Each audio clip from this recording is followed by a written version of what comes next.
All right, welcome back to the First and Gold podcast. I'm your host, Sam Gold, of course, and we're here to recap week number 2. We're right in the thick of things now. I actually kind of like week 2 more than week 1. Obviously, with week 1, you got all the hype. You finally get to watch games that matter since the first time since the Super Bowl. But I don't know, I like week 2 because it rather reassures crazy things that we saw in week 1, or it kind of balances things out. It just gives you another taste of what these teams are going to be like. So, in that sense, I feel like it's even more interesting. We had, first of all, 10 1 o'clock games.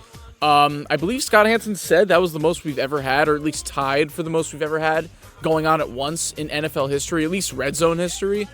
So that was completely chaotic. We'll talk about that. But if we follow the format of our week 1 recap, we're going to do the primetime games first and then get to all the other storylines to talk about from this week. So yeah, let's jump right into it. I mentioned primetime games, but if you go watch our week 2 preview, we recapped the Thursday night football game between the Dolphins and the Bills. So we're not recapping that. We're going to go right into the Sunday night football game, which is Bears-Texans. Really, any given year other than maybe 2018 in the last 10 years, that matchup would be extremely random for Sunday night football. But as you know, this year we got C.J. Stroud versus Caleb Williams. A lot to be excited about, although the game ended 19-13. It was a little bit of a snooze fest, unless you like good defense, which there certainly was good defense. And I think the Texans kind of made it out of this game scot-free, not only because they won, but because the main storylines coming out of it is going to be talking all about the Bears. Of course, it's Caleb Williams, only his second start of his career, in the spotlight, in primetime, at a big road environment against a team that has Super Bowl aspirations, so all eyes are on him. And yeah, let's get into it. Obviously, you can't say he played that well. He didn't play terribly in the first half. I thought it was an improvement upon week 1. But yeah, if you want to kind of stray away any blame to Caleb, which you can't put 100% of the blame on him. You just can't. The main part of this is their offensive line. I don't know how he's going to survive. I really don't. I don't know how he's going to make it throughout the season. I really don't know what kind of changes they can even make at this point.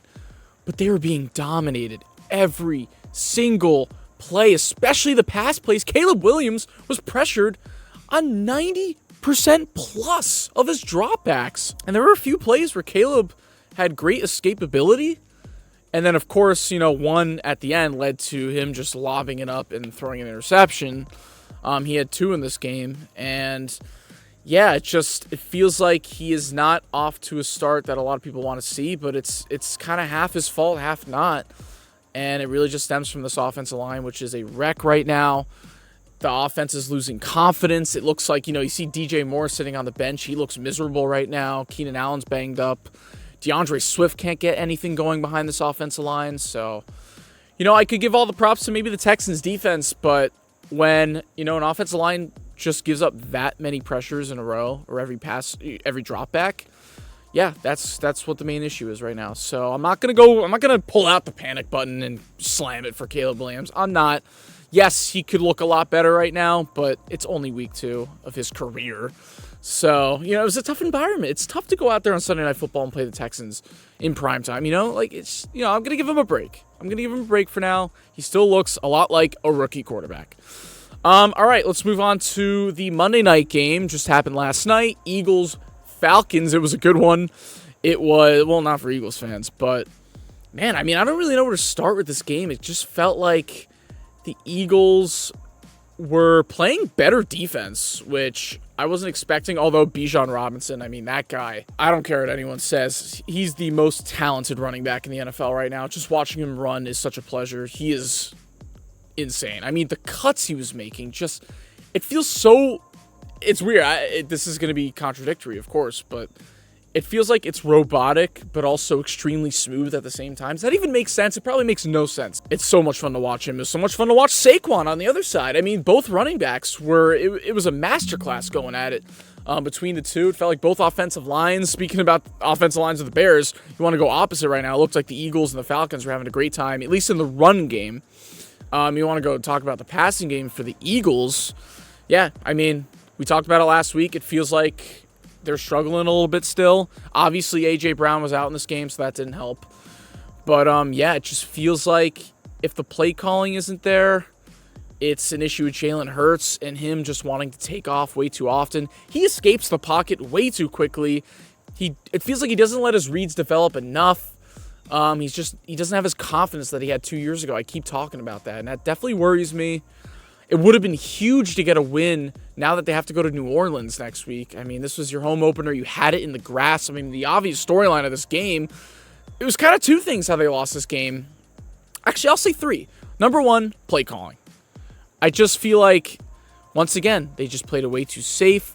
They, on their first drive, the main part about the first drive is that they went for it on fourth down when they should have just went up 3-0. Except they went for it on like 4th and 4. Jalen Hurts rolls out, throws an inaccurate pass. But the main issue with that drive for me was the play calling and the fact that you took Saquon out when he was absolutely dominating that opening drive. I don't get it with the Eagles sometimes. They make these boneheaded decisions where something is going really well and they're just hammering play after play, the same type of play, and then they just stray away from it, and then they stall out, and I don't get it. I don't get it why they keep doing this. It's Kellen Moore. He's the offensive coordinator. There's definitely an issue there. But just hand it off to Saquon in the red zone. Like, they just strayed away from it for no reason. And yeah, sure, he could take a breather here and there, but he was out for multiple plays. So I don't know why they want to go away from something that works so well, but they shot themselves in the foot multiple times. And then, I'm just speaking highly of Saquon this entire episode so far, but he was also half the reason why they lost the game. Jalen Hurts threw a perfect pass to him in the flat. He was going to get the first down, and they were probably going to run out the clock or maybe even get a touchdown to win the game. And Saquon just drops it. He just drops it. And first of all, I wasn't that worried when Saquon dropped it. I knew it was a tough drop. It was bad. It was going to give the Falcons a chance. But let's give props to Kirk Cousins. I mean, he looked rough last week against the Steelers. Now, granted, the Steelers have now proven 2 weeks in a row their defense is elite. It's great. Yeah, I really wasn't confident about Kirk Cousins coming into this week. He was doing more play action. That's a good sign. It seems like his foot is healing a little bit more, hopefully. But he impressed me. I mean, they literally went down on the final drive. Drake London catches the game winner. And that's not what I expected, not only out of the Falcons, but Kirk Cousins on Monday Night Football in primetime. In a road game, too. I mean, this is the third year in a row in week 2 he's went to Philly on Monday Night Football. And he couldn't win the first 2 times. He comes back with a new team, and there you go. They're 1-1 now. Going into the against the Chiefs next week on Sunday Night Football, I mean, they would have felt completely demoralized having to play the back-to-back Super Bowl champions, going 0-2, possibly 0-3. So now they got their game out of the way. They're 1-1. They have confidence now. So I am definitely not pressing the panic button for the Falcons. But the Eagles, I'm going to keep an eye on you guys because that was a little bit of a collapse there. Also, the Falcons defense, really quickly before I end this game, it's top 10. I already think it's top 10. I mean, you look at their secondary, Jesse Bates, A.J. Terrell, those 2 top stars. They have a good rest of their depth. They have Matt Judon now, who had a sack last night. Very good. Their pass rush, I like it. Grady Jarrett. Very underrated. I think it's top 10. So that's going to definitely help them in the games where Kirk Cousins is struggling. All right, let's get into one of our 13 games that were in the 1 and 10 o'clock or 4 o'clock slots. We're not covering all 13 games. I'm just saying, other than the primetime games, we're going to get into some of these. Let's start with the main one. As you can tell, I've got to talk about this team every week. I'm sorry. But it was genuinely probably the best game of the weekend. Chiefs-Bengals. The Chiefs come out on top 26-25. What a weird score. And yeah, it's just another one of those Chiefs-Bengals games. Every single time Patrick Mahomes or Joe Burrow are healthy going at it against each other, the margin is 3 points or less. And this was the closest game we've had so far, 1 point. Let's get into the Chiefs' offense first and foremost. I want to just talk about a couple negatives, which I didn't think I was going to do too much if we were going to beat the Bengals, start 2-0. I still feel great about that. But obviously, Isaiah Pacheco, ankle injury, out 6 to 8 weeks. Hollywood Brown, I actually don't think I mentioned that in the last episode. He's most likely out for the entire season. I mean, at best, he might come back for the playoffs, but you can't really count on it. That sucks. Shoulder surgery. And then Kelsey as well. He wasn't injured, But it sure looked like he's not involved at this point. I was talking about how great it was going to be that he's a complimentary piece, but he hasn't really done anything. Complimentary piece is like 3-4 catches a game. He had 1 catch for 6 yards. So I'm not going to panic yet. The Falcons could totally be the game where Kelce just comes out, does his 9 for 115 and 2 or something like that. But yeah, regardless, now that Pacheco's out for 6 to 8 weeks, I think Kelce has to absolutely get involved more. And it just didn't look great this game as well. Xavier Worthy didn't have any touchdowns. And although Rashee Rice had that great touchdown, by the way, amazing pass by Patrick Mahomes, even though we'll get to him in a second, not the best game from him either. It just feels like we got to just feed Rice, honestly, at least 12 targets a game. At least. Like, he's the only guy really giving it to us right now in terms of production, especially now that Pacheco's guy. It just sucks. I can't believe Pacheco's out for 6 to 8 weeks. I guess that's what he gets for running so hard. I don't know, but listen, we have Carson Steele, who fumbled, but I like his running style. We have Samaje Perine in the passing game, and now we brought in, believe it or not, Kareem Hunt for a visit. Fun story, not really. Kind of gives me trauma a little bit, but I was out bowling with a couple friends in high school, and ironically enough, no joke, we were talking about how good the Chiefs were finally this year and how great Patrick Mahomes was. 5 minutes later, I get a notification on my phone. Kareem Hunt dropped from the team, kicked a woman. Like, what? I'm sorry, what? So I genuinely thought he would never be allowed back in the building again. But I guess, 6 years later, they're like so desperate that they're like, hey, we'll give him a chance. We'll bring him in. And then we haven't signed him yet, but maybe. I don't know. I think he'll be a fine piece for us. It's just crazy that we're even considering it. But in terms of just on the field stuff, talent-wise, I'm fine with that. I'm fine with that move. So hopefully we do it. We'll see. But going back to the game itself, the obvious storyline here is not only that it was a very close game once again, but the penalty at the end, which, I'm sorry to anybody that actually doesn't think that's a penalty, just like the same people that didn't think Isaiah Likely's foot was out. I'm sorry, you're just blind at this point. It wasn't even ticky-tack like the Chiefs-Eagles Super Bowl. It was the most clear pass interference of all time. I'm going through Twitter and stuff, and actually most people are agreeing with me, but there's still so many out there that just think that it's... I hate talking about this on the podcast. I really do, so I'm not going to take too long on this, but all the rigged bullshit, and, obviously I'm a Chiefs fan, so you're not going to want to hear it from me, and you're going to know my opinion anyways, but strip away the Chiefs stuff. Guys, I literally watched the full Chiefs game, every single play. I can pick out holdings, penalties that were not called on both sides. You can go through literally any single game and see missed penalties for both teams, okay? It's not rigged. I don't know what else to tell you. I know you hate the Chiefs. You're blinded by your hatred, so you think anything that goes in their favor is just blatantly rigged. That's fine, whatever. I used to think that about the Patriots. It makes sense. Well, it doesn't actually make sense, but it makes sense if you hate a team so much. It's loser mentality. I used to have it. I'm not trying to make fun of anybody. I used to be the same exact way. I guess Patriots fans can agree now. I get it. But, this one was just blatantly pass interference. There's no arguing this, just like there was no arguing Joseph Asai. That's what this game was. It was very similar to the 2022 AFC Championship game, where it was very close throughout. Shamari Connor made a phenomenal play on the Bengals' final offensive drive. Just completely blitzed, got a sack. That was great. It's very similar to Chris Jones, how he made a sack on third down to end the Bengals' drive in the championship game. And then, of course, the game ends with a blatant penalty by the Bengals where they just made a boneheaded mistake. Harrison Butker comes out extremely clutch, hits the game winner. So, very similar in those senses. Now, let's talk about, some players being very heated. Now, let me mention a guy first, Cam Taylor-Britt, who was talking a lot of shit this past week, but he backed it up. One of the best plays I've seen, honestly, in a couple of years. Great interception. He backed it up. Got to give him full credit where it's due. So nothing against him, but Jamar Chase.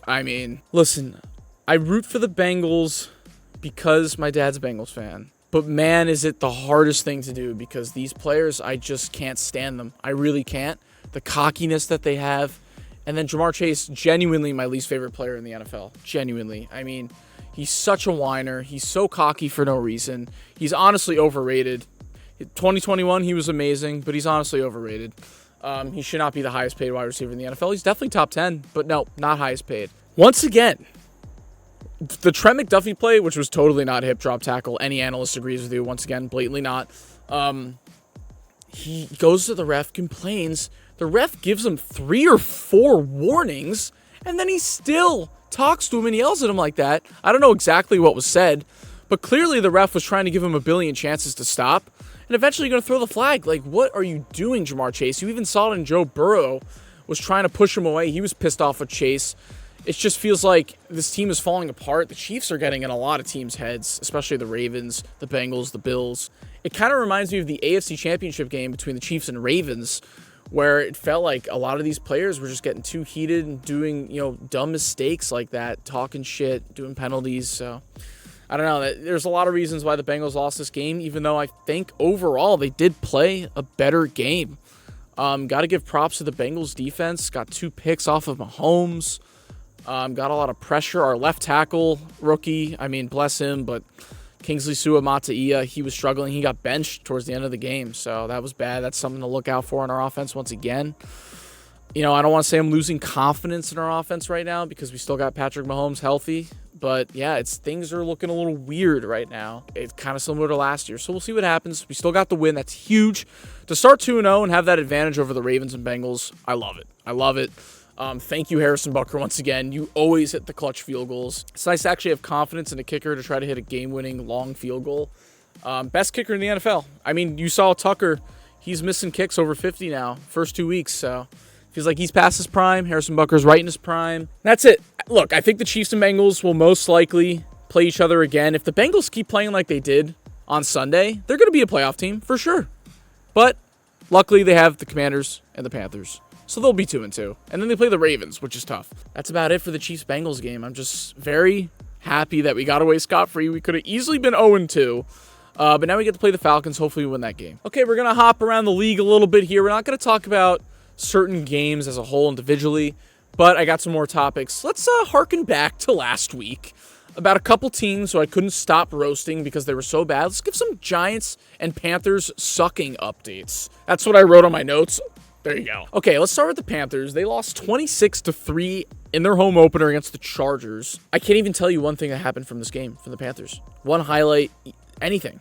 I literally couldn't. They're the most forgettable team in the NFL. They're going to go 0-17. I don't know what to tell you. They're the worst team I've ever watched through 2 weeks so far. And I know it seems like recency bias, but I can't see a world. They haven't had a lead since 2022 in a game. In regulation, because obviously they won 2 games last year, but that was a game-winning field goal when time ran out. I'm saying a lead in regulation. They have not had one since 2022. I don't understand how a team could be this bad right now. I can't understand it. It goes from the top down. It goes from the organization. It goes from how bad David Tepper is as an owner. All that shit. I don't even think it's Dave Canales' fault. I still like him as a coach. But Bryce Young, there's time to have a conversation. He did just get benched in his second game of his second season. Tough look. I want to be a Bryce Young defender, but at this point, look, I still think he can go to another team and improve and be a solid quarterback, possibly. But with the Panthers, it's just not going to work out. It's not going to work out. He's probably going to go to another team next season or be a backup, unfortunately. I feel bad for the guy. But there's just no room for him to flourish. Everything about this team sucks. He looked terrible. I'm going to put 50-50 blame on him at this point because, yes, it is his second season. He's supposed to improve. But like I keep saying, they're just so dysfunctional that he doesn't really even have a chance, a shot in hell on this team. So, yeah, Panthers, I pray you guys win a game. I really do. I like the Panthers. I keep saying this. I don't want you guys to go 0-17. But I got to be honest. I have to be honest. It's my podcast. I have to be honest with you guys. I really do think they're not winning a game. So I'm sorry. Okay, and then the Giants, who, granted, only lost by 3 points, but a couple of things with the Giants. I still think they're the second worst team in the NFL. You score 18 against the Commanders defense. I'm sorry. That's an issue. That's basically like getting shut out against the Chiefs defense. Like, if you're only putting up 18 against the Commanders defense, you have a real issue. And you score 3 touchdowns. Now, the funny stat, they're only the second team in NFL history to score 3 or more touchdowns, not let up a touchdown, and lose.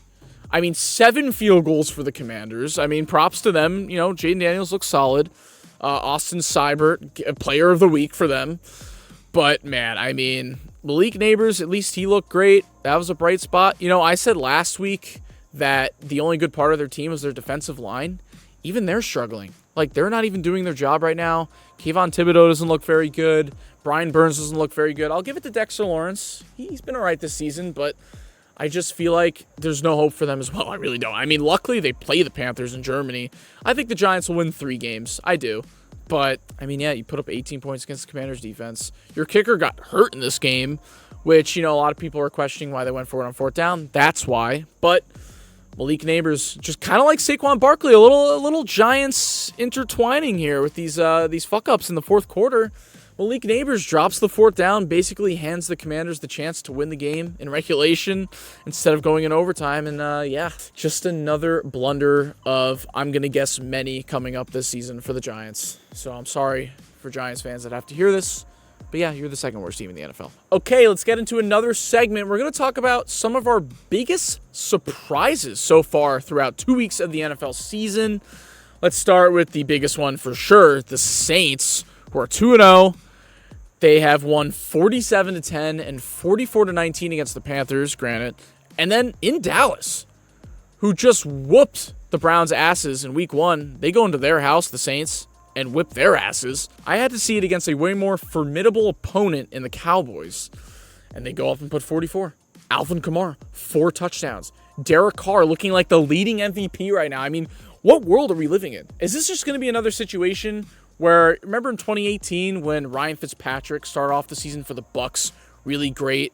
Or even in 2021 when Sam Darnold started 3-0, something like that. I don't know. Maybe it's one of those. Maybe it's just a fluke right now. Maybe they just have their swagger. Yeah, I mean, I got to give them props. I was wrong. So far.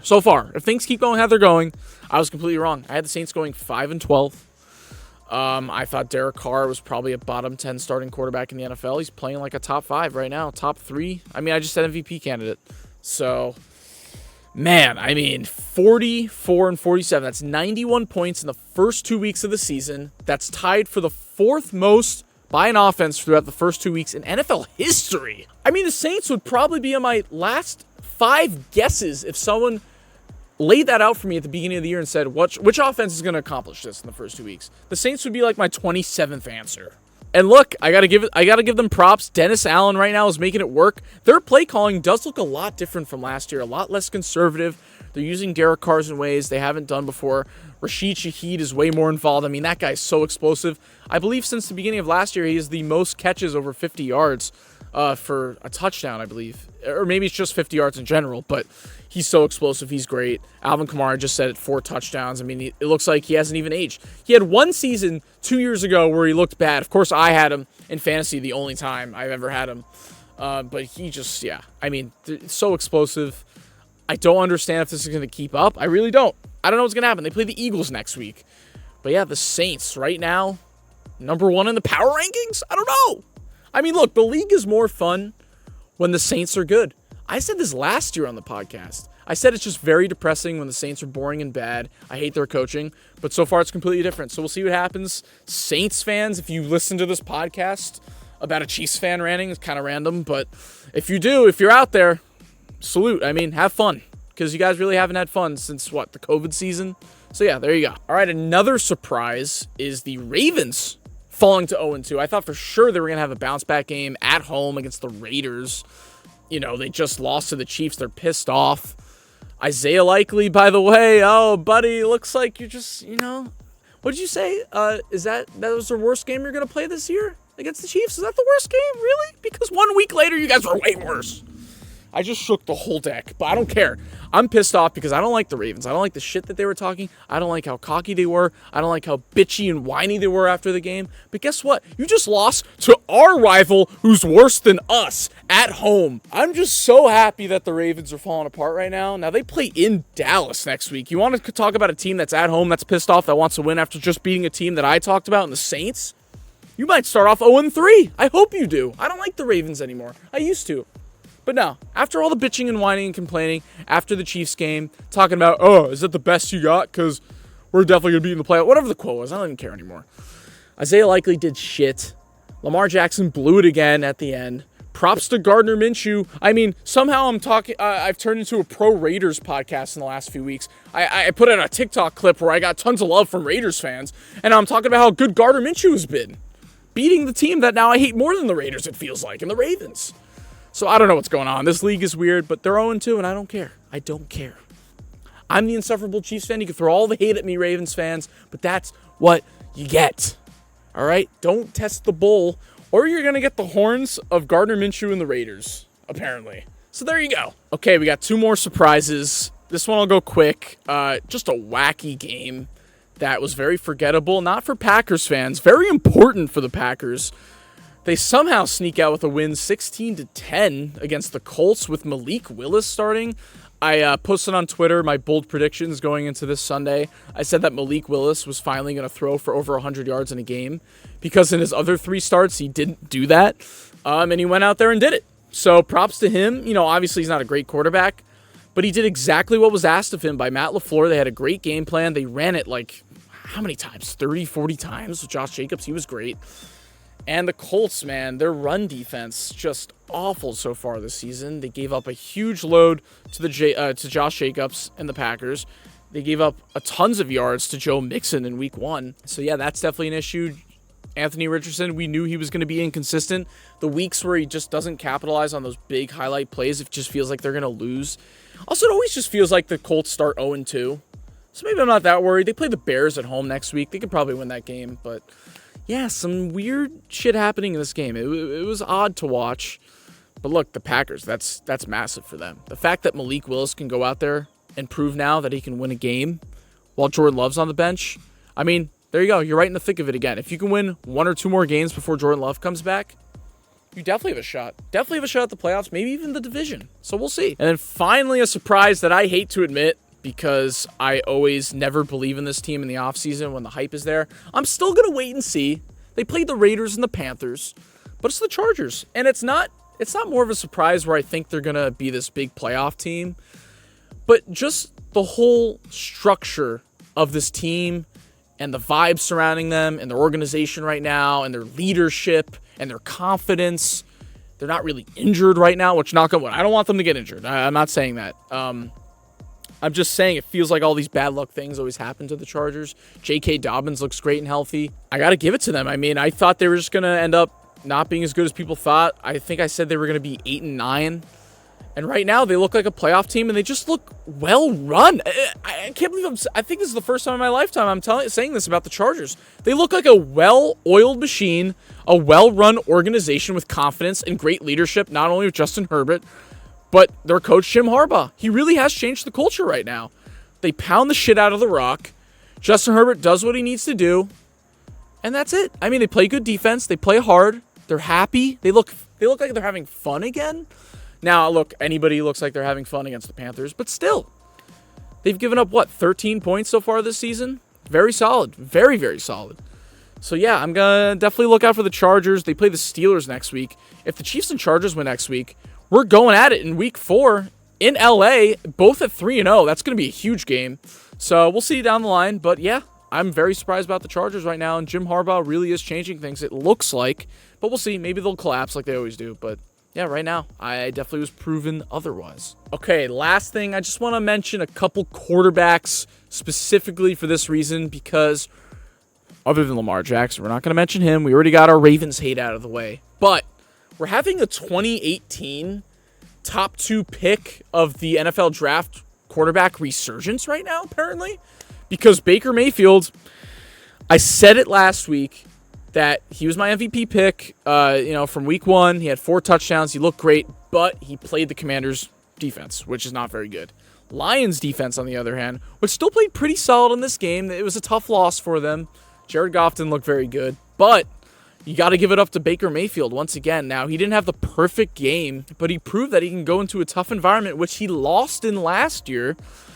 I mean, he had that great touchdown run. He had good anticipation hitting a wide-open Chris Godwin on the left sideline for that long touchdown as well. He just looks very solid. He looks very confident. The most confident he's ever looked, to be honest. It just looks like they're having fun again. And, yeah, the Bucs just, once again, I I just mentioned how I picked the Chargers to be 8-9. I picked the Bucs to be 8-9. I feel like I'm completely wrong on that as well. That's the fun of week 1 and 2 and 3 is learning how unpredictable the NFL can be. And we have Baker Mayfield, and then the other quarterback I'm going to mention now, Sam Darnold, as leading MVP candidates along with Derek Carr. So I don't know what's going on right now. You want to talk about one of the best plays of the weekend? A 97-yard touchdown where if you could put up the clip, Al, show the ref that was keeping up with Justin Jefferson. I don't know who his name is. We'll find it out, but what a play. But not only Justin Jefferson, but the ref sprinting after with him. It was a crazy play. But yes, Sam Darnold and Baker Mayfield right now. I can't believe I'm spending this much airtime talking about them, but they absolutely deserve it. They deserve it more than Patrick Mahomes, unfortunately. They're playing better than him right now. Playing better than Lamar Jackson, Joe Burrow, all these star quarterbacks. So props to them. 2018 resurgence apparently this year so far. But there we go. We're going to do quickly, like we did last week, our offensive and defensive MVPs, and then our overall MVP of the week. So, offense, I feel like this one is pretty obvious since I had to play against him in fantasy, of course. I scored 140 this week, quick update, and I played against a team that's put up 180. So, thanks Brock Purdy last week. I'm one play away from being in third place compared to last place and the only 0-2 team in my league, of course. Anyways, yeah, Alvin Kamara, you get the offensive MVP. Defensive MVP, shout out Aiden Hutchinson, who had 4 sacks, 3 in the first quarter. That was unheard of. But I feel like I kind of have to give these awards to players that were on winning teams this week. So, sorry, Aiden Hutchinson, I'm not going to give it to you. I'm going to be a little bit of a homer. I'm going to give it to Shamari Connor, who obviously had the defensive touchdown for the Chiefs this week. And I just mentioned it in our Chiefs recap. Amazing play, blitzing on third down to stop the Bengals from driving it down, ending the game, getting the sack. So, 2 extremely important plays in a very important game between 2 rivals. I feel like Shamari Connor really does earn it, though. And then finally, our MVP. Didn't even mention this team, this game at all from this weekend, but I figured I'd do it now. Kyler Murray. He had a perfect passer rating. Finally finding out that Marvin Harrison is a top 3 pick for a reason. He went out there immediately in the first quarter, had 130 receiving yards and 2 touchdowns. Could have had 4 touchdowns in this game. But one pass was just a little bit inaccurate, and then the other one, Marvin Harrison, dropped. But yeah, I mean, Kyler Murray so far throughout 2 weeks, their offense looks electric. He made an insane Madden-like play, touchdown pass that was not to Marvin Harrison. I forget the receiver. I apologize because it was a backup. But great play by Kyler Murray. He really just looks like he's healthy. He's confident. He's having fun out there. The Cardinals' offense looks rejuvenated.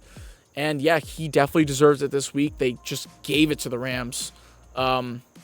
Who, man, they are injured and their defense sucks. So I feel bad for the Rams. But all the props in the world to Kyler Murray. And there you go. There's our week 2 recap. I'm sorry I didn't get to every single team. It just would take a long time. But maybe just try being a little more relevant next time. No, I'm just kidding. But overall, had a lot of fun watching this week. We'll be back in a couple days with another episode. We're going to try to figure it out. We're going to definitely do our preview. And we're going to maybe have a tier list every week, something like that, a different type of video. So just keep in touch. Follow us at First and Gold Pod on Instagram, TikTok, and Twitter. Please like and subscribe to our YouTube channel. Interact with us in the comments. We love it. But thank you for watching, and I hope you enjoy next episode. Goodbye.